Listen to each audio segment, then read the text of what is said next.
கர்த்தருடைய பரிசுத்த நாமத்திற்கு மகிமை உண்டாகட்டும்.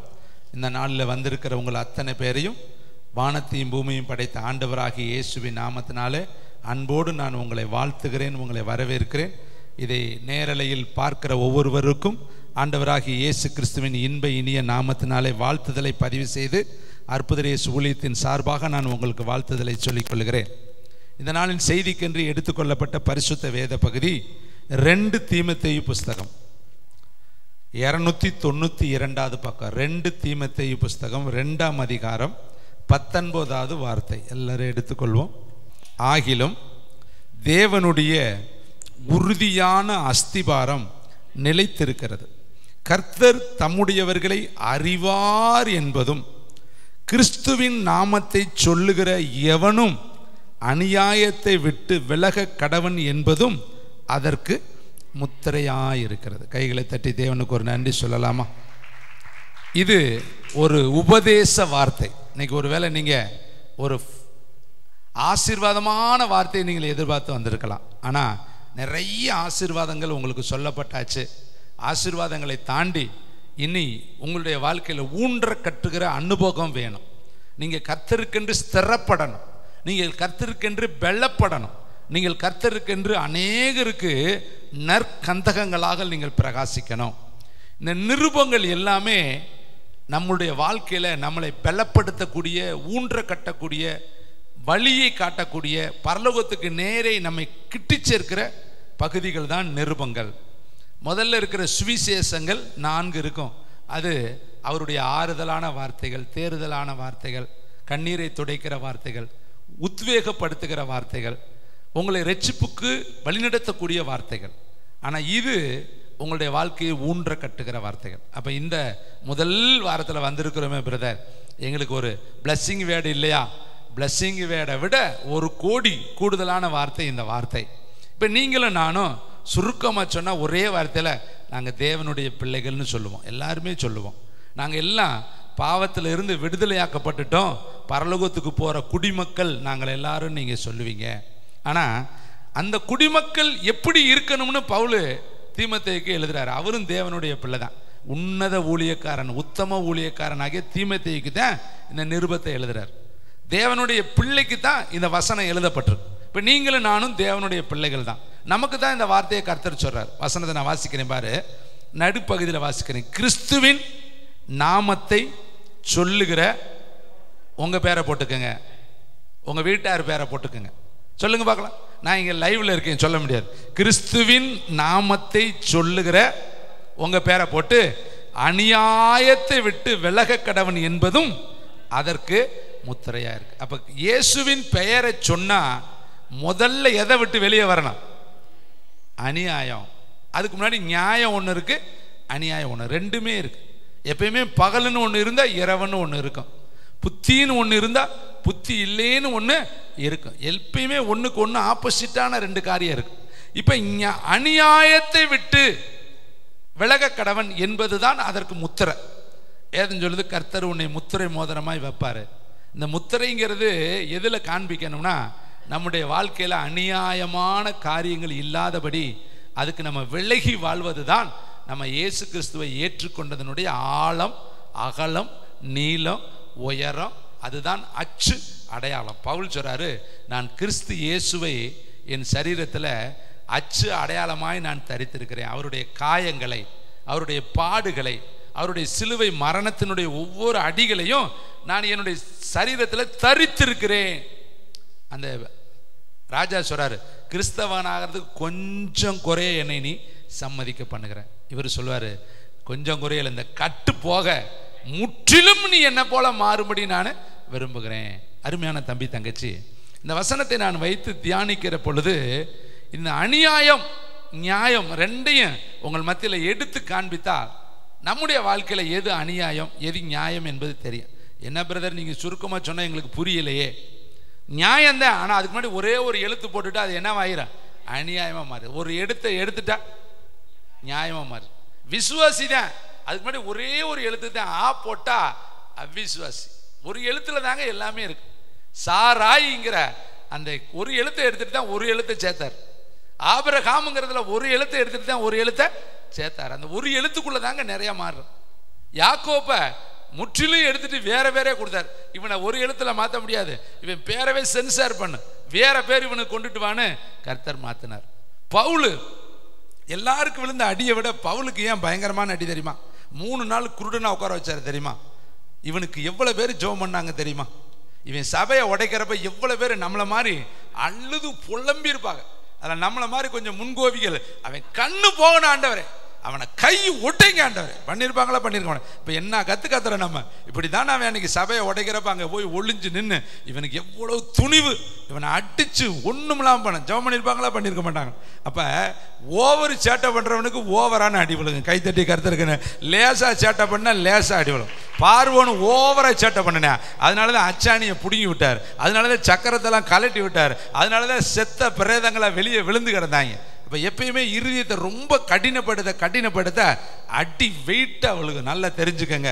பார்வோனை கர்த்தர் செத்து பிரேதங்களாய் கடக்க பண்ண, சக்கரமெல்லாம் கலண்டுச்சு, எல்லா உருவமும் ரோட்ல வந்து தண்ணியில மிதந்து வெளியே வருது. எகிப்தியர்கள் பார்க்குறாங்க, என்ன ஆட்டம் போட்ட. இப்போ கடைசியில் பாரு, எங்கள் அப்பாவுக்கு முன்னாடி உன் பலன் குறுகினது என்பது இப்பயாவது உனக்கு தெரியுதாடான்னு கர்த்தருடைய கரம் அங்கே இஸ்ரவேலர்களுக்கு காண்பித்தது. அருமையானவர்களே, தேவனால் எல்லாம் கூடும். பக்கத்தில் இருக்கவங்கள சொல்லுங்க, எல்லாம் கூடும். அவரால் முடியாததே ஒன்றும் கிடையாதுங்க. விடிய விடிய தூக்கு மரத்தை அழகு பார்த்து மனக்கண்ணில் விடிய யோசிக்கிறான். நாளைக்கு நேரம்லாம் ஆமான்னு முருதக்காய் தொங்குவானேன்னு இவன் விடிய கனவு காக்குறான். கர்த்தர் பார்த்தாரு, நல்ல கனவு காண்றா, இன்னைக்கு தான் நீ லாஸ்டா நீ தூங்குற ராத்திரி, இன்னைக்கு தான் நீ கனவு காங்கிற ராத்திரி, நாளைக்கு நேரம் உன்னுடைய நல்ல சகாப்தம் முடிஞ்சிச்சுன்னு காலையில் அப்படியே ஒரு நிமிஷத்தில் டைரக்டாக மாற்றி விட்டார். கைகளை தட்டுங்க. நம்ம அப்பாவுக்கு ரொம்ப நேரம்லாம் ஆகாதுங்க. தீர்ப்பு எழுதுறவர் கர்த்தர் தான் தீர்ப்பு எழுதணும். பரலோகத்தில் இருந்து கொடுக்கப்பட்டால் ஒழிய ஒருவனும் ஒன்றையும் பெற்றுக்கொள்ள முடியாது. தீர்ப்பு எழுதும் பொழுது கரெக்டாக கர்த்தர் எழுதுவார். எழுதுறப்ப அந்த தூக்குமரம் அவனுக்கே போகும். கைத்தட்டி கர்த்தருக்கு நன்றி சொல்லுங்க. சிங்க கவியில் கொண்டு போட்டான் இல்லையா? போட்டவே நினைச்சிருப்பேன், எப்படியே பிளான் பண்ணின மாதிரியே ஒர்க் அவுட் ஆயிடுச்சு. கிளீனாக ஆளை பிடிச்சி கொண்டு போய் எங்கே போட்டுட்டோம்? சிங்க கவியில் போட்டுட்டோம்னான்ட்டு அவன் எல்லாம் ஹாயாக வீட்டில் போய் உட்காந்துருந்தான். கர்த்தர் பார்த்தாரு, இதாண்டா உனக்கு கடைசி ராத்திரி.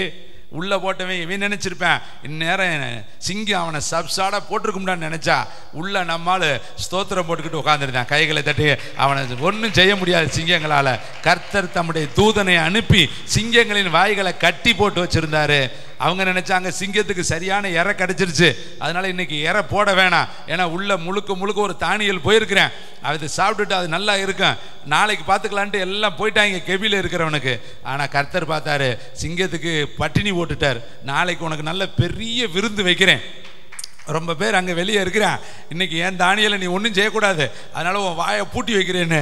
அது பார்த்து கூப்பிடுகிற காக்கை குஞ்சுக்கும் கர்த்தர் பதில் கொடுக்குறார் இல்லையா? கூப்பிடுகிற சிங்கத்துக்கு எப்படி பதில் கொடுக்காம இருப்பார்? அவர் சொல்லியிருப்பார், பட்னியா கடை, இன்னைக்கு உனக்கு பாஸ்டிங்கு, நாளைக்கு உனக்கு ஃபீஸ்டிங்கு, உனக்கு நல்ல கறி கொளுத்த கறி நாளைக்கு தர்றேன்ட்டு அடுத்த நாள் தூக்கி போட்டார். அவனை வெளியே தூக்க சொன்னார். இவனை பூரா எவவே மாட்டி விட்டானோ அத்தனை வயலையும் தூக்கி உள்ளே போட்டார். அன்னைக்கு சிங்கங்கள் நல்லா சாப்பிட்டுச்சு. அது சொல்லியிருக்கும், வாயிருந்து நேற்று கொடுத்துருந்தா ஒரு ஆளை தான் கொடுத்தீங்க, ஆனால் இன்னைக்கு போட்டீங்களே, ஒவ்வொரு சிங்கமும் திங்க முடியாத அளவுக்கு அவ்வளவு குற்றவாளியும் தூக்கி உள்ள போட்டார். எல்லா பேத்தையும் கர்த்தர் உள்ள அனுப்ப. கைகளை தட்டுங்க, கவலைப்படாதீங்க. இந்த மாதம் நீ செய்ய வேண்டிய ஒன்னே ஒன்று, கர்த்தருடைய நாமத்தை சொல்றியா, நீ கரெக்டா நட, உனக்காக யாவையும் கர்த்தர் செய்து முடிப்பார். கைகளை தட்டி கர்த்தருக்கு நன்றி சொல்லலாமா?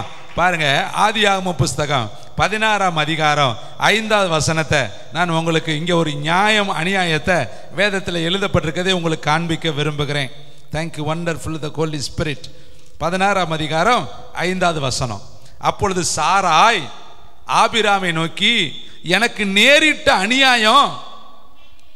இப்போ இவளுக்கு என்ன அநியாயம் நடந்துருச்சு கேட்கிறவர், எனக்கு நேரிட்ட அநியாயம் உன் மேல சுமரும்.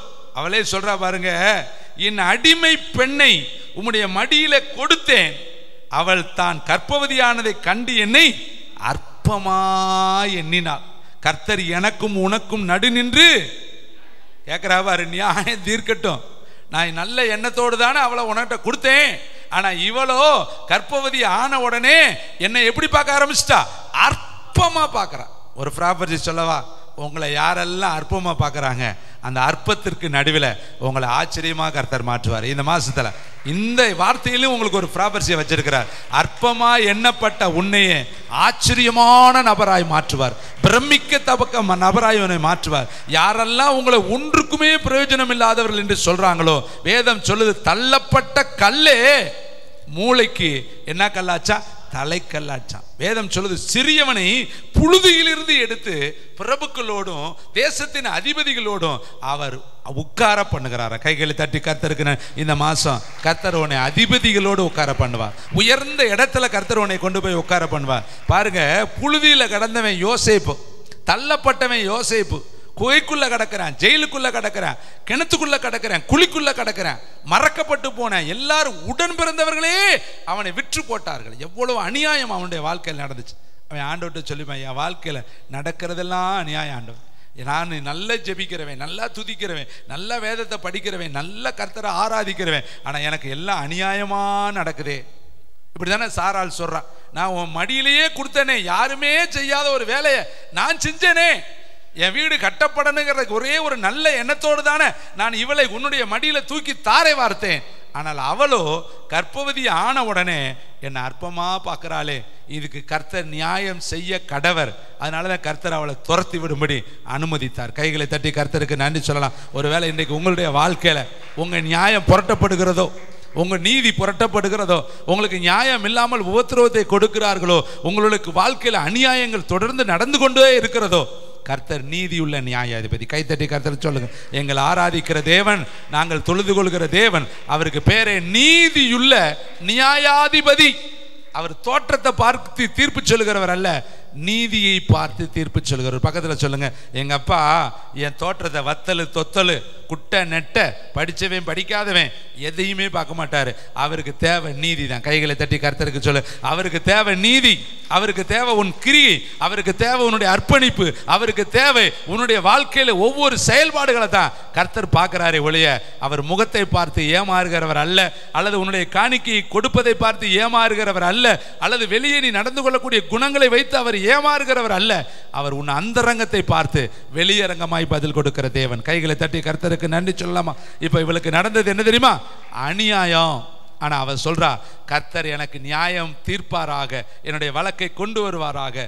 லேவியராகமம் புஸ்தகம் பாருங்களே, 6ஆம் அதிகாரம் 2வது வசனத்தை வாசிக்கலாம். லேவியராகமம் புஸ்தகம் 6ஆம் அதிகாரம் 2வது வசனம். Thank you Lord.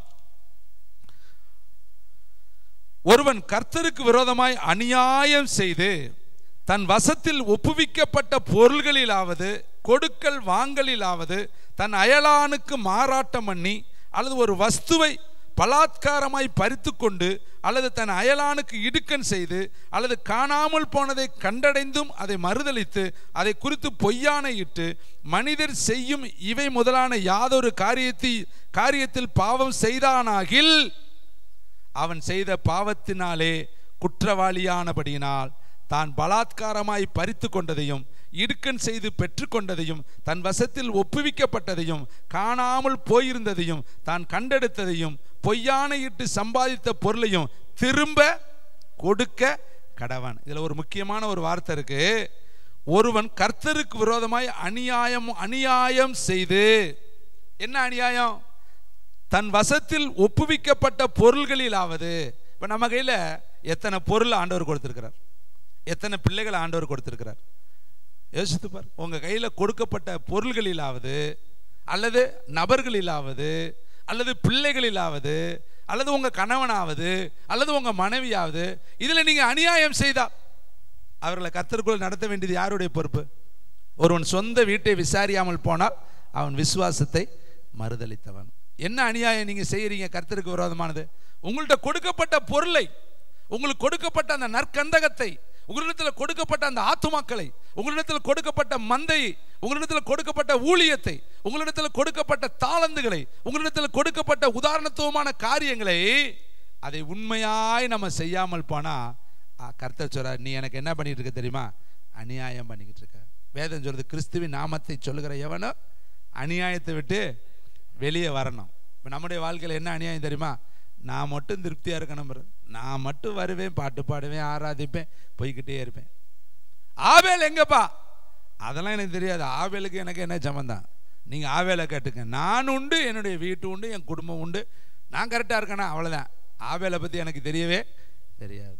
அவன் ரத்தம் கூப்பிடுதேப்பா, பூமியிலிருந்து அவன் ரத்தம் என்னை நோக்கி அபயமிடுதேப்பா, என்னப்பா செஞ்ச? அருமையான தம்பி தங்கச்சி, கர்த்தர் உன்னிடத்தில் கொடுத்த பொருட்களிலாவது கொடுக்கல் வாங்கலில் என்னென்ன கொடுத்திருக்கிறார்? சம்பாதிக்கத்தக்க, சரி சம்பாதிக்க கொடுத்தாரே, அதில் அவருக்குரியது எங்க? அதெல்லாம் நாங்கள் வாயில் போட்டுக்கிட்டோம் பிரதர், கபக்குன்னு. அது கொடுத்தாலே கொடுத்ததே எனக்கு தான் சொந்தம். 10ல் 1 யாருக்கு சொந்தம்? முதல் விளைச்சல் யாருக்கு சொந்தம்? நீ கொடுக்கல் வாங்கலில் அநியாயம் பண்ணி வச்சிருக்கியே, எப்படி கர்த்தர் உன்னை ஆசீர்வதிப்பார்? எல்லாத்துக்கும் மனசு வருது, ஆனால் கர்த்தருக்கு கொடுப்பதற்கு எனக்கு என்ன வர மாட்டேங்குது தெரியுமா? குஷ்டரோக கையா இருக்கு, கொடுக்க முடியல. நம்ம கர்த்தருக்கு கொடுப்பதில் அநியாயம் பண்ணிக்கிட்டு இருக்கிறோம். ஆண்டவர் சொல்றார், ஆகாயில என் வீடு பாலா கிடக்குது, நீங்க மச்சு பாவப்பட்ட வீட்டில் குடியிருக்கிறீங்களே, அதுவா இது காலம்? நீங்க மலை மேலே ஏறி போய் மரங்களை வெட்டிட்டு வந்து என் ஆலயத்தை கட்டுங்கள், அதன் மேலே நான் பிரியமா இருப்பேன், அப்பொழுது வானத்தின் பலகணிகளை திறந்து நான் உங்களை ஆசீர்வதிக்க மாட்டேனோ என்று என்னை சோதித்து நீங்க பாருங்க. எதில் அநியாயம் செய்யறோம்? கிறிஸ்துவின் நாமத்தை சொல்கிற எவனும் அநியாயத்தை விட்டு விலகணும். இன்னும் அநியாயத்துக்குள்ளே வாழ்றோம். நம்மளை நாமளே திருப்திப்படுத்திக்கிறோம், நமக்கு நாமே போதனை செஞ்சுக்கிறோம், நம்மளை நாமே நல்லா ஓடுறோம்னு நம்மளை நாளே நினைச்சுக்கிறோம். இல்லைங்க, நம்ம நிறைய இடத்துல தப்பாக ஓடிக்கிட்டு இருக்கிறோம். நம்ம நல்லா ஓடுறோம்னு சொல்லிட்டு சரியான பாதையில் போகாமல் எதிர்பாதையில் போய்கிட்டு இருக்கிறோம். போக வேண்டிய பாதையில் போகலைங்க. இன்னும் கொடுக்கல் வாங்கல்ல, உனக்கும் தேவனுக்கும் கொடுக்கல் வாங்கல்ல. அவர் மட்டும் உனக்கு எல்லாமே கொடுக்கணும், ஆனால் நீங்கள் அவருக்கு கொடுக்கறது யோசித்து பாரு. எவ்வளோ நேரத்தை கொடுத்துருக்கிறீங்களா? அவருக்கு காலத்தை கொடுத்துருக்கிறீங்களா? உன் இளமையை அவருக்கு கொடுத்துருக்கிறியா? உன்னுடைய வாழ்க்கையில அதிக பகுதியை நீ யாருக்கு கொடுத்திருக்கிற? அருமையான தேவனுடைய பிள்ளைகளை, ஒரு நாளைக்கு 24 மணி நேரம் ஒரு மனுஷன் உலகம் பூரா ஆதாயப்படுத்தினாலும் அவனுக்கு தன் ஜீவனை நஷ்டப்படுத்தினால் அவனுக்கு லாபம் என்ன? தன்னைத்தான் நேசிக்கிறவன் இழந்து போவான், தன் ஜீவனை கர்த்தருக்கென்று இழக்கிறவன் அவைகளை பெற்றுக்கொள்வான். அப்போ நம்ம என்ன, நமக்காகவே வாழ்கிறோம், நமக்காகவே ஓடுறோம், நம்ம குடும்பம், நம்ம பிள்ளை, நம்ம குடும்பம் இப்படியே நினைக்கிறோம். ஆனால் அவருடைய பரம தரிசனத்தை நம்ம மறந்துட்டோம். அவர் உங்கள்கிட்ட கொடுத்த அந்த கிருபையை நம்ம மறந்துட்டோம். அவர் உங்கள்கிட்ட கொடுத்திருக்கிற அந்த பொறுப்பை நம்ம மறந்துட்டோம். அந்த வசனத்தை மீண்டும் வாசிக்க, கர்த்தருக்கு விரோதமாய் அநியாயம் செய்து ஒருவன் கர்த்தருக்கு விரோதமாய் அநியாயம் செய்து தன் வசத்தில் ஒப்புவிக்கப்பட்ட பொருள்களிலாவது கொடுக்கல் வாங்கலிலாவது தன் அயலானுக்கு மாறாட்டம் பண்ணி அல்லது ஒரு வஸ்தை பலாத்காரமாய் பறித்து கொண்டு அல்லது தன் அயலானுக்கு இடுக்கன் செய்து இப்படியே சொல்லிக்கிட்டு போறார்.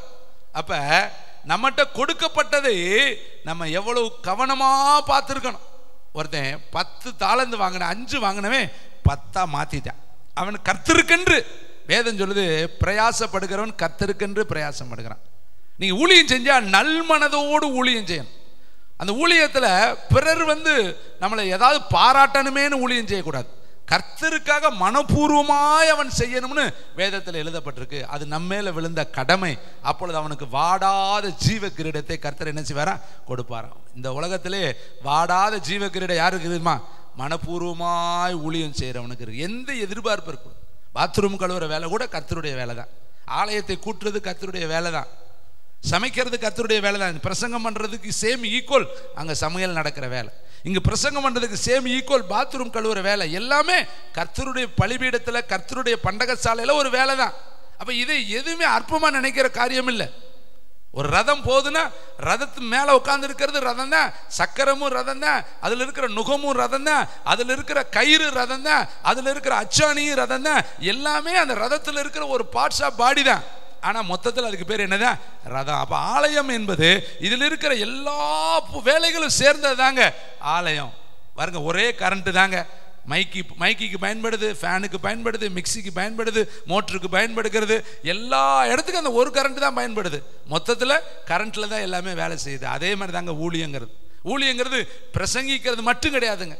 எல்லா வேலையிலையும் நீங்கள் உங்களை உட்படுத்தி கொள்ளும் பொழுது அதுவும் நீங்கள் தேவனுக்கு என்று செய்கிற ஊழியம் தான். வேதம் சொல்லுது, ஒருவன் எனக்கு ஊழியம் செய்வான். என்ன ஊழியம்? பிரசங்கம் பண்ணா மட்டுமா ஊழியம்? பாட்டு பாடுனா மட்டும்தான் ஊழியமா அப்படின்னு அவர் எழுதலையே. ஒருவன் எனக்கு ஊழியம் செய்வான் என்றால் அவனை பிதாவாகிய தேவன் கனம் பண்ணுவார். உன் கணக்கை என்கிட்ட ஒப்புவின்னு நம்மளை ஒரு நாளைக்கு கேட்பாரு. எப்படி ஒப்புவிக்க போறோம் யோசித்து பாருங்க. 24 மணி நேரத்தை உனக்கு நான் கொடுத்தேனே, உனக்கு இவ்வளவு ரூபாய் நான் சம்பளம் கொடுத்தேனே, உன்கிட்ட மனைவி கொடுத்தேனே, உன்கிட்ட பிள்ளைகள் கொடுத்தேனே, உன்னை சுற்றிலும் இத்தனை ஆத்துமாக்களை கொடுத்தேனே, நீ அந்த குடுக்கல் வாங்கல்ல எனக்குன்று நீ எத்தனை ஆத்துமாக்களை நீ ஆதாயப்படுத்தின? நீ சொல்லு, உன் கணக்கை என்கிட்ட கொண்டு வந்து ஒப்படைன்னு சொன்னா என்ன சொல்ல முடியும்? யோசித்து பாருங்க. நியாய தீர்ப்பு ஒன்று உண்டே. மனிதன் ஒரு முறை பிறப்பதும் பின்பு நியாய தீர்ப்பு அடைவதும் மனிதனுக்கு நியமிக்கப்பட்டிருக்கிறதே. ஒவ்வொரு மனிதனும் நியாய தீர்ப்பு நாளிலே கர்த்தரிடத்தில் கொண்டு வந்து கணக்கை ஒப்புவிக்கணுமே. 2 தாளந்து வாங்கினவே அதை அப்படியே பிரயாசப்பட்டு 4ஆ மாத்தினாங்க. 1 தாளந்து வாங்கினவே என்ன பண்ணனா கொண்டு போய் புதைச்சி வச்சுட்டாங்க. 3 பேருக்குமே தாளந்து கொடுத்தாருங்க. ஆனா ஒருத்தர் அதை பெருக்கினார், இன்னொருத்தர் பெருக்கினார். ஒருத்தர் சொல்றாரு, விதைக்காத இடத்துல நீர் அறுக்கிறீர், தெளிக்காத இடத்துல நீர் சேர்க்கிறீர், அதனால நான் பயந்து ஒளிந்து கொண்டு புதைச்சு வச்சுட்டேன். இப்ப அவனுக்கு என்ன பாராட்டு கொடுத்தாரு? அநீதியுள்ள ஊழியக்காரனே, அக்கிரமக்காரனே, பிசாசுக்காகவும் அவனுடைய தூதர்களுக்காகவும் வைக்கப்பட்டிருக்கிற அக்கினி கடலுக்குள்ள நீயே போ. ஆனா 2 நாளாக்குனவனுக்கு என்ன சொன்னாரு? நல்லது உத்தமமும் உண்மையும் உள்ள ஊழியக்காரனே. 3 பேருமே ஊழியத்துக்கு தாங்க வந்தேன், 3 பேருமே ஊழிய களத்தில் தாங்க இருந்தேன். ஆனால் ஒருத்தனே 10ஆ மாற்றிட்டேன், ஒருத்தன் 4ஆ மாற்றிட்டேன், ஒருத்தையும் புதைச்சி வச்சுட்டேன். இதை கேட்குற தம்பி, தங்கச்சி, தாயே, தகப்பனே கொஞ்சம் யோசித்துப்பார். எல்லாரும் பிரசங்கம் கேட்டுக்கிட்டு இருக்காங்க, ஒருத்தன் தூங்கி விழுந்தாங்க. எல்லாரும் கர்த்தருடைய ஊழியத்துக்கு போனாங்க, ஒருத்தன் காட்டி கொடுத்தாங்க. எல்லாரும் கர்த்தருடைய ஊழியத்துக்கு அர்ப்பணித்தாங்க, ஒருத்தன் மறுதளித்தாங்க. எல்லாரும் மேலே தான் ஆவியானவர் இறங்கினார். வேதத்தில் பாருங்க, ஒவ்வொரு பரிசுத்தவான் மேலே ஆவியானவர் சாமுவேல் மேலே இறங்கினார், சவுல் மேல கர்த்தர் இறங்கினார், சிம்சோன் மேல கர்த்தர் இறங்கினார், இப்படியே தாவீது மேல கர்த்தர் இறங்கினார், எப்தா மேல இறங்கினார், யெகூ மேல இறங்கினாரு. ஆனா யாருமே போய் தெலிலால் மடியில படுக்கல.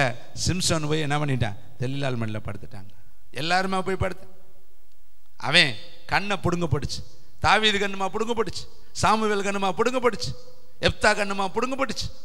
உனக்கு கர்த்தர் கொடுத்திருக்கிற அந்த கிருபையை நீ எதை கிரியை செய்கிறியோ அதன் கிரிகையின்படி தான் உன்னுடைய ஓட்டத்தினுடைய முடிவு இருக்கும். அதனால வேதம் சொல்லுது, அவனுடைய கிரியைகளின்படி நான் அளிக்கும் பலன் என்னோடு கூட வருகிறது. அதே லேவியராகமம் புஸ்தகம் 19ஆம் அதிகாரம் 15ஆம் வசனத்தை வாசிக்கலாமா? லேவியராகமம் 19ஆம் அதிகாரம் 15ஆம் வசனம். எல்லாரும் தயவுசெய்து என் கூட நீங்க வசனத்தை எடுங்க. வசனம் தான் பேசும், வசனம் தான் நம்மளோடு இடைப்படக்கூடியது. ஒரு நாள் மனுஷன் பேசினா அது பிரயோஜனப்படாது. 19ஆம் அதிகாரம் 15ஆம் வசனம், உன் ஜனங்களுக்குள்ளே நியாய விசாரணையில் அநியாயம் செய்யாதிருங்கள், சிறியவனுக்கு முகத்தாட்சியம் செய்யாமலும் பெரியவனுடைய முகத்துக்கு அஞ்சாமலும் நீதியாக பிறனுக்கு நியாயம் தீர்ப்பாயாக, உன் ஜனங்களுக்குள்ளே அங்கும் இங்கும் கோல் சொல்லி திரியாயாக, பிறருடைய இரத்த பலிக்கு உட்பட வேண்டாம், நான் கர்த்தர். என்ன சொல்றாரு பார்த்தீங்களா? எவ்வளவு கடினமா இருக்கு பாருங்க. இதெல்லாம் கடினமான வார்த்தை. இப்படிப்பட்ட வார்த்தைகள்லாம் நம்முடைய இருதயத்தை சீர்படுத்தும், பலப்படுத்தும், கைகள் கால்களில் ஒரு பயத்தை கொண்டு வரும், நடுக்கத்தை கொண்டு வரும், நம்முடைய வாழ்க்கையை சரிப்படுத்தும். அவர் சொல்றார் பாரு, நியாய விசாரணையில் நீ அநியாயம் செய்யாது இருப்பாயாக. நம்ம இப்ப நம்மளை நம்பி ஒரு பஞ்சாயத்துல 2 பேர் வந்தாங்கன்னா வேண்டிய ஆளுக்கு ஒரு தீர்ப்பும் வேண்டாத ஆளுக்கு ஒரு தீர்ப்பும் நம்ம வீட்டிலேயே இருக்கும். நமக்கு பிடிச்ச பிள்ளைக்கு ஒரு தீர்ப்பு, பிடிக்காத பிள்ளைக்கு ஒரு தீர்ப்பு கொடுக்கறதுலயும் ஒரு அப்படிதான். நமக்கு நம்மள ஒரு நியாயாதிபதியா உட்கார வச்சா நம்ம கரெக்டா நியாயம் செய்யலையே, நான் தேவனிடத்துல மட்டும் நம்ம நியாயத்தை எப்படி எதிர்பார்க்க முடியும்? அவர் சொல்றாரு பாருங்களே, நியாய விசாரணையில் அநியாயம் செய்யாது இருங்கள். பாருங்களேன், வேதத்துல பார்த்தா ஈசாக்கு ஏசா மேல பச்சமா இருந்தானா, ரெபேக்காள் யாக்கோபு மேல என்னவா இருந்தாலும் பச்சமா இருந்தாலும். பச்சம்னா என்னது? பெத்தது 2, ஒன்னைத்தான் பிடிக்குது, ஒன்று மேலே பிடிக்கிறதே இல்லை. இது என்னங்க, நியாயமா அநியாயமா? ஹலோ, இப்போ உங்கள் கண்ணு 2 கண்ணில் ஒரு கண்ணுக்கு என்ன வருது? வெண்ணெய் வர்றது, இன்னொன்று கண்ணுக்கு சுண்ணாம்பு வைக்கிறது. 2ல் ஒன்றை நேசிக்கிறது, ஒன்றை கண்டுக்கிறதே கிடையாது. சமதளத்தில் நில்லுங்க. 2மே நீங்கள் பெத்தெடுத்தது தானே, 2மே உங்களுடைய பிள்ளைகள் தானே. இதில் பாருங்க எப்படி வேதத்தில் எழுதி வச்சிருக்காரு. ஒரு பக்கம் பச்சம் கூடாரவாசி, இவன் அம்மா பின்னாடியே அங்கே சாப்பிட்டுக்கிட்டு அலையிறான், அம்மா பின்னாடியே கூழ் குடிச்சுக்கிட்டு அம்மா வேச்சு கேட்டுக்கிட்டே இருக்கனால இவன் பிடிச்சிக்கிச்சு. அவன் வேட்டையாடி வேட்டையாடி கொண்டு வந்து பொறிச்சு பொறிச்சு கொடுக்கறதுனால அவனுக்கு பிடிச்சிக்கிச்சு. இப்படியா இருக்க சொன்னார் ஆண்டவர், ஒரு பட்சமாக அவன் இருக்க சொன்னார். இப்போ உங்களுக்கு நடுவில் எப்படி நம்ம இருக்கிறோம்? எல்லா காரியத்திலையும் நியாயம் வேணுங்க. நியாயம் இல்லாவிட்டால் கர்த்தர் எப்படி நமக்கு நியாயம் செய்வார்? இன்னைக்கு ஆண்டவர் சொல்றார், கிறிஸ்துவின் நாமத்தை சொல்லுகிற நீயே நியாயாதிபதியாக இரு, அநியாயமான காரியத்தை உன் வாழ்க்கையில் செய்யாத. நீ ஒருத்தருக்கு நல்ல தீர்ப்பையும் ஒருத்தருக்கு தவறான தீர்ப்பை என்ன செய்யக்கூடாது. உன் தீர்ப்பு எப்படி இருக்குன்னு தெரியுமா? நீ நியாய விசாரணையில் அநியாயம் செய்யாதிருங்கள், சிறியவனுக்கு முகத்தாட்சணியம் செய்யாமலும் பெரியவன் முகத்துக்கு அஞ்சாமலும் நீதியாக பிறனுக்கு நியாயம் தீர்ப்பாயாக. அழகா எழுதுறாரு பாருங்களேன்.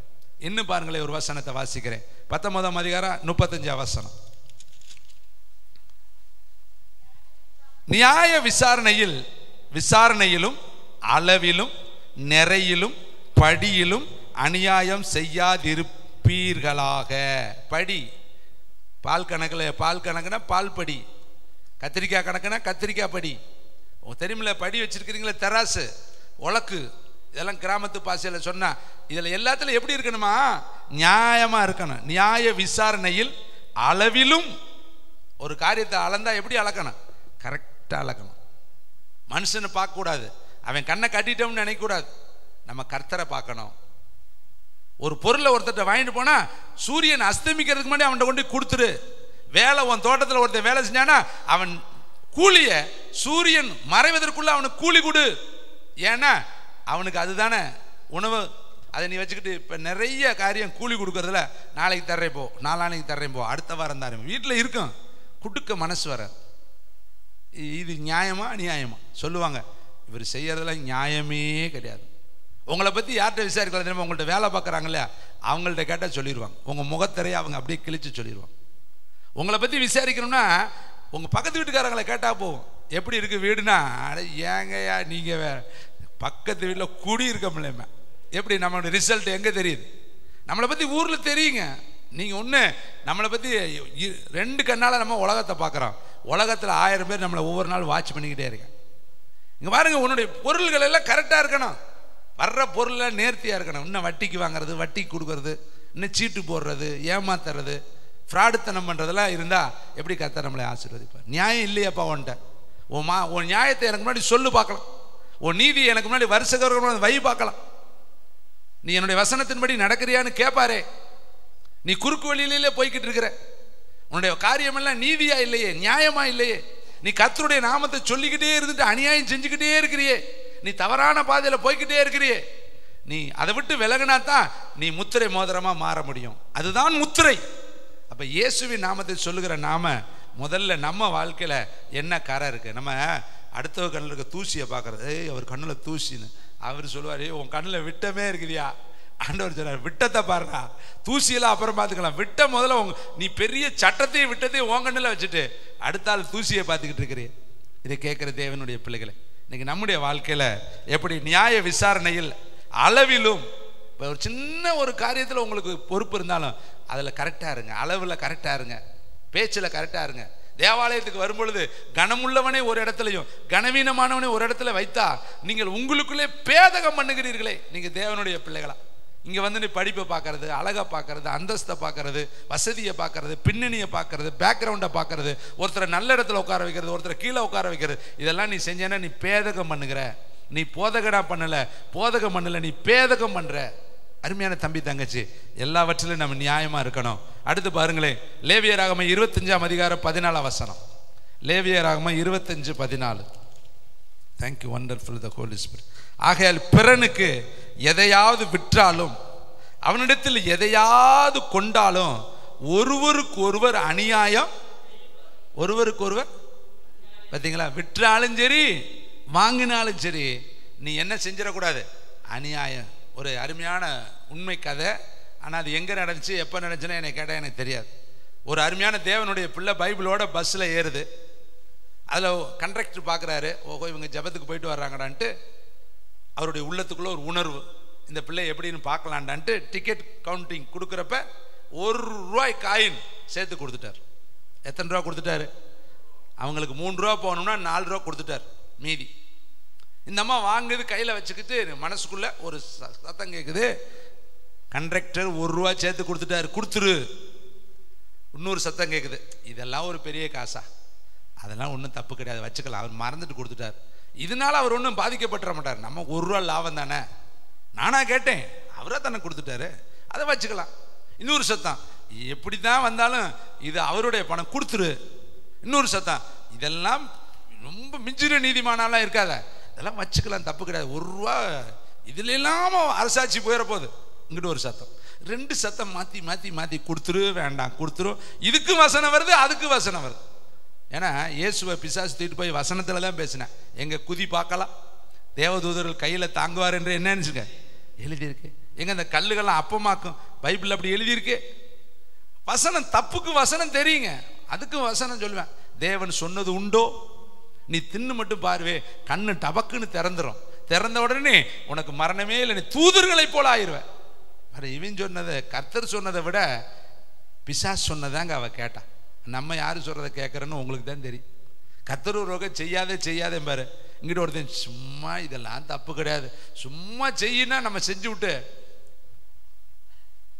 அவனவன் தன் தன் சுய இச்சையினால் இழுக்கப்பட்டு சிக்குண்டு சோதிக்கப்படுகிறான். இச்சையானது சொல்லுங்க, கற்பம் தரிச்சுட்டு என்ன பிறக்க, பாவம் பூரணமாகும் பொழுது பேசுங்க, மரணத்தை பிறப்பீங்க. மரணம் எங்க கொண்டு போகும்? ஐயோ அதமானேனே, சங்கத்துக்குள்ளும் சபைக்குள்ளும் கொஞ்சம் குறைய எல்லா தீமைக்கும் நான் உள்ளானேனே, என் போதகருடைய வார்த்தையை நான் கேளாமல் போனேனே, அடிக்கடி அவர் கடிந்து கொண்டும் நான் செவி கொடுக்காமல் போனேனேன்னு ஒரு நாளைக்கு அபய குரல் எழுப்பணும். போதக சிச்சை நமக்கு ஜீவ வலிங்க. எந்த ஊழியக்காரன் தலையில டம்மு டம்முன்னு கொட்டுறானோ அவன் உன்னை நேராக கூட்டி போறான்னு அர்த்தம். செய்யறதெல்லாம் ரைட்டு, ஓடு ஓடு ஓடு ஓடுன்னு அடிச்சு கொண்டு போறான் இல்லையா, கொண்டு போய் நேராக பாதாளத்தில் இறக்கி விட்டு அவன் வந்துடுவேன், அவன் தப்பிச்சுக்குவேன். எங்கிட்ட தனக்கு தேவை பாக்கெட் மணி கிடைச்சா போதும்ட்டு போனோம், தொலைஞ்சு. ஒரு ஆத்மாவை, அந்த கொஞ்சம் ஆத்மாவே யார் வசத்தில் விட்டுட்டு வந்தேன் ரொம்ப அக்கறைக்காரையும் கேட்குறேன். வந்தவனுக்கு தெரியாதா விட்டுட்டு வர்றது? இது கேட்குற தம்பி தங்கச்சி, இன்னைக்கு பாருங்களேன், அழகா கர்த்தருடைய எழுதி வைத்திருக்கிறார். அந்த வசனத்தை மீண்டும் வாசிக்கலாம். ஒரு பொருளை பிறனுக்கு எதையாவது விற்றாலும் அவரிடத்தில் எதையாகிலும் கொண்டாலும் ஒருவருக்கொருவர், பக்கத்தில் சொல்லுங்க, அநியாயம் செய்யக்கூடாது. அநியாயம் செஞ்சா நம்ம கிறிஸ்துவின் நாமத்தை சொல்லி பிரயோஜனமே கிடையாது. சொல்லுவாங்க பார்த்துருக்கீங்களா, எங்கள் அக்கா செய்கிறது நியாயமே கிடையாது, என் தம்பி செய்கிறது நியாயமே கிடையாது. நமக்கே தெரியுதுங்க நியாயம் அநியாயம், நமக்கே தெரியுது. நமக்கே தெரியும் பொழுது அவருக்கு மேலே இருக்கவருக்கு தெரியாதா? இதை செஞ்சுட்டு எத்தனை நாள் நம்ம ஜெபம் பண்ணிட்டு வாழ்ந்துட முடியும்? இன்னும் பாருங்களேன், வேதத்தில் சில காரியத்தை உங்களுக்கு காண்கிறேன்.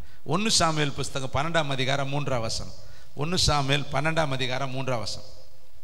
ஒரு தேவ மனுஷன் கேட்கிற ஒரு நீதியான வார்த்தை வாசிக்கலாமா? இதோ இருக்கிறேன்.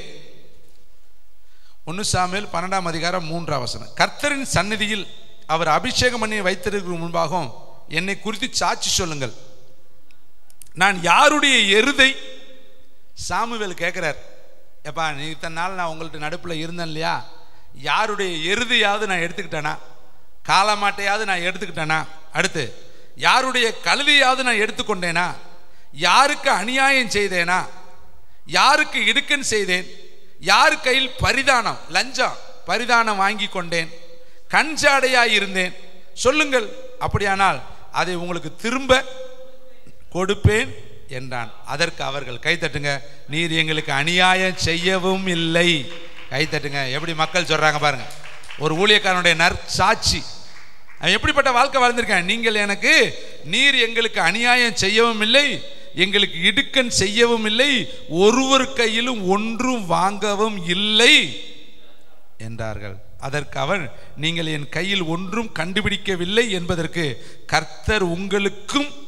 கர்த்தர் உங்களுக்கு எதிராக சாட்சியாய் இருக்கிறார், அவர் அபிஷேகம் பண்ணினவரும் இன்று அதற்கு சாட்சியாய் இருக்கிறான் என்றான். அதற்கு அவர்கள், அவர் சாட்சிதான் என்றார். ஒரு ஊழியக்காரனுடைய சாட்சி எவ்வளவு அழகா இருக்கு பத்தியா? உன் கையில ஒண்ணு நான் யார் கையில ஏமாத்தி எதுவுமே வாங்கல. பவுல் சொல்றாரு, யாருக்கிட்டையாவது நான் வாங்கினேன்னா என் சொந்த கைகளாலே நான் வேலை செஞ்சு சாப்பிட்டேன். கை தட்டுங்க. ஊழியன்னா இதாங்க. இரவல் வாங்கக்கூடாதுங்க. ஓசி கிடைக்குதுன்னு போய் பல்ல காட்டக்கூடாது. சத்தியம்னா சத்தியம் தான். நமக்கு எங்கேயாவது கிடைக்குதுன்னா என்ன செய்யக்கூடாது? போகக்கூடாது. அந்த சபைக்கு போனால் அதை கொடுக்குறாங்க, இந்த சபையில் சத்தியத்தை தான் கொடுப்பேன், வேற ஒன்றும் தர மாட்டேன். கைத்தட்டி கருத்து நீ கேட்குறாங்க, இங்கே வந்து என்ன கிடைக்குது? இங்கே வந்தால் பரலோகம் கிடைக்கும். அது சும்மா கண்ணாமூச்சி காட்டுற வேலை கிடையாது. இங்கே வந்தால் கடினமான சத்தியம் தான். இதுதான் சத்தியம், இதுதான் ரேமா, இதில் தான் உன்னை கூட்டிகிட்டு போக முடியும். இது வந்து வனாந்தர பாதை. இந்த ஊழியம் கடந்து வந்த பாதைகள்லாம் திரும்பி பார்க்கணும். இது ஒரு காலத்தில் தெருவில் ஒரு ஓலை செட்டு கூட கிடையாது, சாமியானில் இருந்த சபை. ஒரு ரெஸ்ட் ரூம் கிடையாது, சும்மா இது கட்டி வாழ்ந்த சபை, ஒன்று கூட கிடையாது. சும்மா வந்து பார்க்குறவங்க இது சபையானு எங்கள்கிட்ட கேட்டிருக்கிறாங்க. அப்படி இருந்த ஊழியத்தை தான் கர்த்தர் இந்த நாளில் இவ்வளவு உருவாக்கி இருக்கிறார். அப்போ இங்கே கர்த்தருக்கு நற்கந்தகமான செய்தி தான் இருக்கும். இங்கே எந்த எதிர்பார்ப்பும் இருக்கக்கூடாது. இங்கே வந்து அது நடக்கு இது நடக்கு நாங்கள் எப்பவுமே சொல்கிறது கிடையாது. ஒன்றை சொல்லுவோம், உங்களுக்காக நாங்கள் ஜெபம் பண்ணுவோம், உங்களுக்கு சத்தியத்தை சத்தியமாய் சொல்லுவோம். கைத்தட்டி கர்த்தருக்கு நான் சாமுவேல் கேட்குறாரு, யார்ட்டையாவது அநியாயமாய் நான் ஏதாவது வாங்கினது உண்டா? இப்போ நம்மளால அப்படி சொல்ல முடியுமா? நம்ம சீப்பான காரியம், கத்திரிக்காய்காரங்கள்ட்ட கூட நம்ம ஏமாத்துறாங்க. ஒரு கத்திரிக்காய் எடுத்து போட்டால் தான் நமக்கு தூக்கம் வருது. அங்கே திரும்பங்காட்டி ஒன்று எடுத்துடுறோம். 2 கடலை எடுத்து தின்னாதான் நமக்கு வயிறு நிறையுது. ஒரு அந்த திராட்சை பழம் வாங்கினா அங்கே திரும்ப 4 எடுத்து தின்னு விடுறான், டபக்கு. மிச்சர் கடைக்கு போனால் 2 திங்கிறான், முறுக்கு கடைக்கு போனால் லோபத்தன்மை தெரியலையா? ஹலோ, இங்கே தானே இருக்கிறீங்க. எவ்வளோ கீழ்த்தரம் கிறிஸ்தவம் போயிடுச்சு பார். ஏதாவது ஒன்று கிடைக்காதா? எங்கேயாவது இங்கிருந்து என்ன எடுத்துட்டு போக முடியும்னு தான் பார்க்குறோமே ஒழிய அங்கிருந்து என்ன கொண்டுட்டு வரணும்னு நம்ம என்னைக்காவது பார்த்துருக்குறோம்? தேசம் என்ன செஞ்சுன்னு கேட்கக்கூடாது, தேசத்துக்கு நான் என்ன செஞ்சேன், சபை எனக்கு என்ன செஞ்சுன்னு கேட்கக்கூடாது. எங்க கிறிஸ்துமஸ்க்குலாம் எது கிஃப்ட் தர மாட்டாங்களா? எல்லா இதுலையும் அதை கொடுத்தாங்களே, இங்கே தான் கொடுப்போம், ஒன்று தர மாட்டோம். வா ஜெபம் பண்ணு பரலோகம் போ, அதை தான் கேரண்டி தர முடியும். இங்கே பொருள் கொடுத்து ஐஸ் பிடிக்கிறதுலாம் இந்த ஊழியம் கிடையாது. இது கர்த்தரை மட்டும்தான் பிரதிபலிக்கிற ஊழியம். கைத்தட்டி கர்த்தர். அதனால சொல்லிருங்க, வெட்ட வெளிச்சமா. நான் லைவ்ல தான் சொல்றேன். ஏதாவது ஆசை வார்த்தை காட்டி அதை காட்டி இதை காட்டி கூப்பிடல. சத்தியம் இதான், பரலோகத்துக்கு போறதுக்கு நெருக்கமான இடுக்கமான பாதை. இங்க வந்தோடனே பிரியப்படுத்தினா நான் தேவனுடைய ஊழியக்காரனே அல்ல. நான் மனுஷரை திருப்திப்படுத்தக்கூடியவனா இருந்தா நான் பிரசங்கிக்கவே முடியாது. ஆண்டவர் என்னை தூக்கி எங்கேயே எரிஞ்சிருப்பார். கர்த்தருடைய பெரிதான கிருபை 35 வருஷத்துல இந்த ஊழியத்தை செஞ்சுட்டு இருக்கேன். கைத்தட்டி கர்த்தருங்க. இங்க கொல்ல பிள்ளைகளுக்கு 35 வயசே வரல, என்னுடைய ஊழியத்தினுடைய வயசே 35. இத்தனை வருஷமா என்னை ஆண்டவர் சோதித்து பார்த்து வறுமையிலும் தரித்திரத்திலும் ஒரு டீ குடிக்க கூட காசு இல்லாமல் நான் பிரசங்கம் பண்ணியிருக்கிறேன். நடந்து போய் பிரசங்கம் பண்ணியிருக்கிறேன். என் வஸ்திரமே கிழிஞ்ச நிலையில பிரசங்கம் பண்ணியிருக்கிறேன். எத்தனையோ வறுமையிலும் தரித்திரத்திலையும் கர்த்தர் என்னை புடமிட்டு பார்த்து ஊழியத்தில் கொண்டு வந்தார். ஏன் சொல்ல வரேன்னா, சத்தியத்துக்கு சாட்சியாய் நிற்க தான் கர்த்தர் நம்ம அழைத்திருக்கிறார். அப்போ கொடுக்கல வாங்கல்ல எதுலையுமே நம்ம எப்படி இருக்கக்கூடாது தெரியுமா? அநியாயமாக இருக்கக்கூடாது. எல்லாவற்றிலும் உண்மை. கையை தூக்கணுங்க, கையை தூக்கணும் ஆண்டவர்கிட்ட. என் கை சுத்தம், நான் சொல்ல முடியும், நீங்களும் சொல்லணும். அதை தான் நான் விரும்புகிறேன். ஆண்டவருக்கு முன்னாடி நம்ம நிற்கணும். வேதம் சொல்லுது, உங்கள் கைகள் பரிசுத்தமான கைகளாக இருக்கணும். கர்த்தரிடத்தை தைரியமாக சொல்லணும், ஆண்டவரே என் கை சுத்தம், என் வாய் சுத்தம், என் இருதயம் சுத்தம், என் வாழ்க்கை சுத்தம், என் பேச்சு சுத்தம். ஜெபம் குறைவா இருக்கலாம், வேத வாசிப்பு குறைவா இருக்கலாம், ஆனா பரிசுத்தத்தில் குறையக்கூடாது. கைத்தட்டி கர்த்தருக்கு நன்றி சொன்னேன். அதுல குறைஞ்சா ஜெப குறைவினால பாதாளம் கிடையாது, வேத வாசிப்பு குறைவினால பாதாளம் கிடையாது. பரிசுத்தம் குறைஞ்சா பாதாளம் தான். நல்லா புரிஞ்சுக்கிட்டீங்களா? எதை விட்டு கொடுத்தாலும் எதை விட்டு கொடுக்கூடாது? ஹோலினஸை விட்டு கொடுக்கூடாது. கண் கரெக்டாக இருக்கணும், சிந்தை கரெக்டாக இருக்கணும், பேச்சு கரெக்டாக இருக்கணும், நடத்தை கரெக்டாக இருக்கணும், தனிப்பட்ட வாழ்க்கை பியூராக இருக்கணும். எங்கே போனாலும் உன்னுடைய பியூரா நீ காத்துக்கொள்ளணும். அந்த ஒரு பெண்ணு சொன்னா இல்லையா, பரிசுத்தவான் என்று நான் காண்கிறேன். ராஜாவுடைய சாப்பாடு எவ்வளோ பியூரிட்டியான சாப்பாடு தெரியுமா? எவ்வளோ எசன்ஸான சாப்பாடு தெரியுமா? ராஜா சாப்பாடு கிடைக்கணுமே. தானியேல் வேணாம்டாங்கிறேன், அது பூரா பாவம், அதில் அசுத்தம் இருக்குது, அதில் மது கலந்துருக்கு, அதில் அசுத்தம் இருக்குது, எனக்கு வேண்டாம், அது என்னை சரீரத்தை தீட்டுப்படுத்தும். நான் கர்த்தருக்காக என்னை பரிசுத்தமாய் நான் வைத்திருக்கிறேன்னு தூக்கி எறிஞ்சான். கைத்தட்டி கர்த்தருக்கு நன்றி சொல்.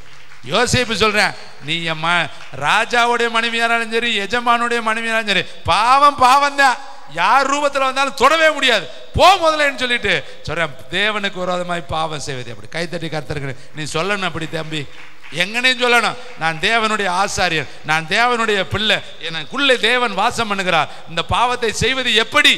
பாவத்துக்கு முன்னாடி ஒரு கேள்வியை போட்டு பாருங்க. ஒரு இச்சை வருதா, தேவனுக்கு விரோதமாய் பார்ப்பது எப்படி? ஒரு பாவம் வருதா, தேவனுக்கு விரோதமாய் பேசுவது எப்படி? அருமையான தம்பி தங்கச்சி, இந்த வேதம் சொல்லுகிறது எல்லா காரியத்திலையும் நீங்கள் கரெக்டாக இருக்கணும். இன்னும் வசனத்தை வாசிக்கலாம். சாமுவேல் சொல்கிறாரு, நான் யார்கிட்டையாவது ஏதாவது அநியாயமாக வாங்கினது உண்டானால் எல்லாவற்றையும் இப்போ சொல்லுங்க. இந்த ராஜா புதுசாக அபிஷேகம் பண்ணிக்கும் அவர் முன்னாடி சொல்லிடுங்க, நான் ஏதாவது குற்றம் குறைய அவங்கள செஞ்சுருக்கேனா. மக்கள் எல்லாம் சொல்கிறாங்க. அழகான அந்த வார்த்தை, எனக்கு ரொம்ப பிடிச்ச வார்த்தை. 12ஆம் அதிகாரம் 4வது வசனத்தை வாசிக்கலாம். Thank you Lord. மக்கள் சொல்கிற வார்த்தைகள். அதற்கு அவர்கள் கை தட்டுங்க பார்க்கலாம். எவ்வளோ சாமுவேல் கரெக்டாக இருந்தார், ஆனாலும் ஒரு தப்பு பண்ணிட்டார். பிள்ளைகளை கர்த்தருக்குள்ளே நடத்தலைங்க. சாமுவேல் பிள்ளைகள் நியாயாதிபதிகளாக வரலைங்க. நம்ம எல்லாத்துக்கும் கரெக்டாக இருந்துட்டு பிள்ளைகளை கர்த்தருக்குள்ளே நடத்தாம விட்டுறக்கூடாது. ஏலியோடைய பிள்ளைகள் கர்த்தருக்குள்ளே வரலைங்க. நிறைய பேர்த்தோடைய பிள்ளைகள் கர்த்தருக்குள்ளே இல்லைங்க. சாமுவேல் இவ்வளவுலாம் கரெக்டாக இருந்தார், குடும்பத்தை நடத்த மறந்துட்டாரு. அடுத்த ஸ்தானத்தில் பிள்ளைகள் வந்திருக்கணும்ல. அப்போ உங்களுடைய வாழ்க்கையில் பிள்ளைகள் ரொம்ப முக்கியம். பக்கத்தில் பார்த்து சொல்லுங்க, உங்ககிட்ட கொடுத்ததை கொடுக்கல் வாங்கல்ல, கொடுத்துருக்கிறாரு வாங்குவார். இந்த கொடுக்கல்ல நீ கரெக்டாக நட. பிள்ளைகளுக்கு கருத்தா போதிங்க. பிள்ளைங்க கை தட்டி பாட்டு பாடுதான்னு ஒரு நிமிஷம் பெற்றோர் கவனிங்க. இன்னைக்கு பிள்ளைகள்லாம் கை தட்டுறதுக்கு ரொம்ப யோசிக்குது. இப்போ ஏற்பட்ட ஆளும் ஒழுங்கு இல்லாட்டி பாதாளம் தான். அங்கே போய் கௌரவத்தை பார்க்க முடியுமா? முதல்ல சபையில் இது புடமிடுகிற இடம். இது ஒரு இரும்பு பட்டறையில் எப்படி இரும்பை கொட்டு ஓட்டுன்னு கொட்டி தட்டு தட்டுன்னு தட்டி தீக்குள்ள ஓட்டு உடைச்சு அதை உருவாக்குற பத்தியா, அப்படி இது உருவாக்குற இடம். இது கொலைக்களம், இது தட்டுற இடம், கொட்டுற இடம், இது சாறு புடிகிற ஒரு இடம். கை தட்டி கத்தருக்கு நினைச்சோம். அதனால இங்கே சொல்றதுக்கெல்லாம் கொஞ்சம் ஒத்துழைப்பு தாங்க. நீங்கள் நிமிந்துக்கிட்டே இருந்தேன்னா எப்படி உங்களை உருவாக்குறது பாரு. குயவன் கையில் இருக்கிற மண்பாண்டம் வணையணுங்க, வணையணும், கை தட்டணும். வர்றது 2 மணி நேரம், அது வணையவே மாட்டோம்னா எப்படி ஆகிறது? அதனால தயவு செய்து வணைதலுக்கு ஒத்து போங்க. வணைதல் பொழுது மெய்ப்பர்கள் யாரும் எனக்கு எதிரி கிடையாது, எல்லாம் நான் நேசிக்கிற பாத்திரம். இங்க இருக்கிற அத்தனை பேர்த்து பேரையும் நான் சொல்லி ஜெபிக்கிறேன். புதுசா பாரு ஜோதிமணி பாப்பா வருது, அது பேரையும் நான் விட மாட்டேன். தினந்தோறும் பெருமாள் வர்றாரு, விட மாட்டேன். உள்ள பேரையும் எனக்கு தெரிஞ்ச அவ்வளவு பேர்த்து பேரையும் சொல்லி ஜெபம் பண்ணிட்டு தான் நான் என் ரூமில் விட்டு வெளியே வரும். ஏன்னா இது எங்க மேல வைத்திருக்கிற மிகப்பெரிய ஒரு பொறுப்பு. நீங்கள் எங்களிடத்துல பழகாட்டாலும் நாங்கள் உங்களை நினைக்கிறோமே தினந்தோறும். அப்போ அந்த ஆத்துமாக்களுக்கு நான் சத்தியத்தை சொல்லிட்டு அந்த ஆத்துமா பரலோகத்துக்கு சேக்காட்டி ஆண்டவர் எனக்கு என்ன சொல்லுவார் யோசித்து. அருமையானவர்களே, உங்கள் மேலே அக்கறையோடு தான் நாங்கள் இவ்வளோ பிரயாசப்பட்டு இந்த வார்த்தைகள்லாம் எவ்வளோ நேரம் நாங்கள் ஸ்பெண்ட் பண்ணி உட்காந்து அதை எடுத்து கொண்டு ஒன்று குலையாமல். அம்மா பலவிதமான சோறு சமைச்சு கொடுக்குறாங்களே, எதுக்கு? பிள்ளைக்கு எல்லா சத்தும் வேணுமே. ஒரே சாப்பாடை வெறும் ரசமாக ஊற்றுன சத்து போயிருமே. சொன்னதவே சொல்லிக்கிட்டு இருந்தா. வந்துட்டீங்களே, கர்த்தர் உன்னை மேன்மையாக வைப்பார். அடுத்த வாரம் வந்தனே வாளாக்காமல் தலையாக்குவார். அடுத்த வாரம் வந்தனே எல்லா ஜாதிகளிலும் உன்னை மேன்மையாக வைப்பார். அடுத்த வாரம் பூமியில் உன்னை ஒளியா வைப்பார். அடுத்த வாரம் வந்தனே நீ கடன் வாங்க மாட்டா, கடன் கொடுப்ப. அடுத்த வாரம் வந்தனே என்ன சொல்றது, இப்பொழுது இருக்கிறது பாருங்களா 1000 மடங்கு. அது 4 வாரம் ஓடிருங்க, ஆனால் ஒன்று கூட நினைக்காது. சத்தியம் தெரியாமல் வெறும் ஆசீர்வாதத்தை சொல்லி என்ன பண்ணுறது? போகிற வழியிலே ஆசீர்வாதத்தை குப்பையில் ஓட்டு போயிடுவீங்களே. அதான் ஆண்டவர் சொல்லிட்டார்ல, வாழாக்காமல் எனக்கு தலையாக்கிட்டாரன்னு நம்ம வேலையை செஞ்சுக்கிட்டே தான் இருப்போம், ஜெபம் பண்ணவே மாட்டோம். முதல்ல ஊன்ற பில்லர் அடித்தளம் ஃபவுண்டேஷன் நல்லா போட்டுட்டீங்கன்னா பில்டிங்கு காற்றடிச்சாலும் சரி, மழை அடித்தாலும் சரி, புயல் அடித்தாலும் சரி, அப்படி ஸ்ட்ராங்காக நிற்கும். கைத்தட்டி கர்த்தருக்கு நன்றி சொல்லும். அதனால் உங்களுக்கு பில்லரா தேவனுடைய வார்த்தையை நான் கொடுக்குறேன். அடுத்து பாருங்கள், நீதிமொழிகள் புஸ்தகம் 28-21 முடிச்சிடுறேன். 28-21 நீதிமொழிகள் 28-21. தேங்க்யூ, வண்டர்ஃபுல் த ஹோலி ஸ்பிரிட். 28-21 முகத்தாட்சினியம். ஆமென். இப்போ நம்ம என்ன பண்ணுறது? பக்கத்தில் பார்த்து சொல்லுங்க, என்னங்க பண்ணுறது? உறவு கெட்டு போயிருங்க. ஃபஸ்ட்டு சொல்கிறது சொந்த பந்தம் கெட்டு போயிருங்க. அப்போ நட்பு குலைஞ்சு போயிருங்க. தப்பு தாங்க, அது எதுக்குங்க வேணாங்க. இது என்னது? ஹலோ, பக்கத்தில் இருக்க ஆளை சொல்லுங்க, ஒருத்தருக்கு வருது. நல்லாவே தெரியும் அவங்க போகிற ட்ராக் தப்புன்னு உனக்கு தெரியும், ஆனால் என்ன செய்ய மாட்டேன் நீ. இது உண்மையான சிநேகிதனா? எப்படி கொட்டணும்? இங்கே வேத சொல்லுது, வாசிங்க இந்த வசனத்தை. 28-21 முகத்தாட்சினியம் நல்லதல்ல, முகத்தாட்சினியம் உள்ளவன் ஒரு துண்டு அப்பத்துக்காக அநியாயம் செய்வான். முகத்தாட்சினியம் பண்ணிக்கிட்டே இருந்தோம்னா கடைசியில் அது பெரிய அநியாயமாக போயிடும். 5 பேர் இருக்காங்கன்னு எங்கே போய் புத்தி வருது தெரியுமா? அவனுக்கு எங்கே போய் புத்தி வருது? நீங்கள் நினைக்கிறீங்க இறந்து போனவெல்லாம் பேசாமல் எங்கேயே இருக்கானே, அவன் என்ன பாடுபட்டு இருக்கான்னு தெரியுமா? அநியாயமாக வாழ்ந்தவன் பூரா கடைசியில் எங்கே தான் இருப்பேன்? அங்கே போய் கத்திக்கிட்டு கிடப்பேன். ஒருத்தரும் சொல்லாம விட்டானே, உங்களையும் சொல்லிட்டு நியாய தீர்ப்பில் சொல்லுவேன். அவர் என் பக்கத்து வீடு தாங்க, சொல்லவே இல்லைங்க. நியாயம் நீங்கள் போய் செய்யுங்க, அவன் சொல்லியிருந்தா நான் வந்திருக்க மாட்டானே. நம்ம மேலே எத்தனை ஆயிரம் பேர் அங்கே கம்ப்ளைண்ட் பண்ணுவேன் தெரியுமா? நான் கெட்டு போனது காரணம் அவங்க தாங்க. எங்கள் வீட்டுக்கு வந்தாங்க, தோட்டத்துக்கு வந்தாங்கங்க, எங்களோடு இருந்தாங்க, போனாங்க, வந்தாங்க. நான் பேசுகிறான்ல, சொல்கிறானே ஒரு சொட்டு தண்ணி இல்லைன்னு சொல்கிறானே, 5 பேர் இருக்காங்கன்னு சொல்கிறானே, அக்கினியில் வேதனைப்படுறேன்னு சொல்கிறானே. அப்போ அவனுக்கு எல்லாமே தெரியுதுல்ல. அப்போ இப்போ போயிருக்கவனுக்கும் தெரியும்ல. இப்போ நம்ம மறந்துடுறான். அவன் அங்கே இருந்துக்கிட்டு எத்தனை கம்ப்ளைண்ட் பண்ணிக்கிட்டு இருப்பேன். ஆண்டவர் சொல்கிறாரு, அங்கே தீர்க்கதரிசிகள் மோசம் இருக்காங்க, நம்மளை நம்பிக்கிட்டு இருக்கிறார். எவ்வளோ சோப்பலாக்கி நம்ம சொல்லாமல் உட்காந்துருக்குறான்.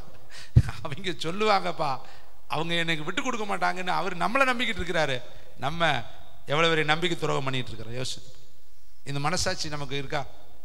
கர்த்தர் நம்மளை நம்புறாரு, பெருசாக நம்புறாரு. இவங்க சொல்லுவாங்க, ஆபிரகாம் தன்னுடைய வம்சத்துக்கு என்ன குறித்து சொல்லுவான் என்று நான் அறிந்திருக்கிறேன். நம்மளை குறித்து அவர் வைராக்கியமாக இருக்கிறாரு. ஆனால் நம்ம தான் அவர் மேலே என்ன இல்லை தெரியாமல் இருக்கிறான், வைராக்கியம் இல்லாமல் இருக்கிறோம். அருமையானவர்களே, இன்னும் ஒரு வசனத்தை வாசிச்சோம். கலாத்தியர் 4:12. சகோதரரே, என்னை போலாகுங்கள் என்று நான் வேண்டிக் கொள்கிறேன், நான் உங்களை போலுமானேன். நீங்கள் எனக்கு அநியாயம் ஒன்று செய்ய, இவர் பவுல் எழுதுறார் கலாத்திய சபைக்கு, நீங்கள் என்னை போல ஆகுங்கன்னு நானும் உங்களை போல ஆகிறேன், நீங்கள் எனக்கு ஒரு அநியாயமும் செய்யலையே. அப்போ இந்த கலாத்தியில் இருக்கிற மக்கள் பவுல் ஊழியத்தில் ஒரு அநியாயமும் செய்யலை. அவர் அழகா சொல்றார், நீங்கள் அநியாயம் ஒன்று செய்யவில்லையே. இப்போ நம்மளை பார்த்து பரலோகம் சொல்லணும், நான் உங்களை படைச்சே உருவாக்கினேன், நீங்கள் எனக்கு ஒன்றும் அநியாயம் செய்யாமல் என் ஊழியத்தை கரெக்டாக நீங்கள் என்ன செஞ்சீங்கன்னு கர்த்தர் சொன்னார்னா அதுதாங்க நல்ல சான்றிதழ். தாவீதை கர்த்தர் சொன்னார், என் இருதயத்துக்கு ஏற்றவனார். தானியலை பார்த்து சொன்னார், பிரியமானவனேன்னு சொன்னார். மோசையை பார்த்து சொன்னார், எங்கும் இவன். நம்மளை பற்றி ஒரு கொஸ்டினோட எல்லாரும் எழுந்து நிற்கலாமா? கர்த்தருக்கு மகிமை உண்டாகட்டும். இந்த சத்தத்தை கேட்குற ஒவ்வொருவரையும் கர்த்தருடைய ஆவியானவர் தொடுவாராக. இந்த சத்தம் உலகத்தின் எல்லா மூளை முடுக்குகளிலும் ஒரு அசைவுதலை கொண்டு வருவதாக. இயேசுவின் நாமத்தில் பிதாவே. எல்லாரும் ஜெபிக்கும்படி எழுந்து நிற்கலாம்.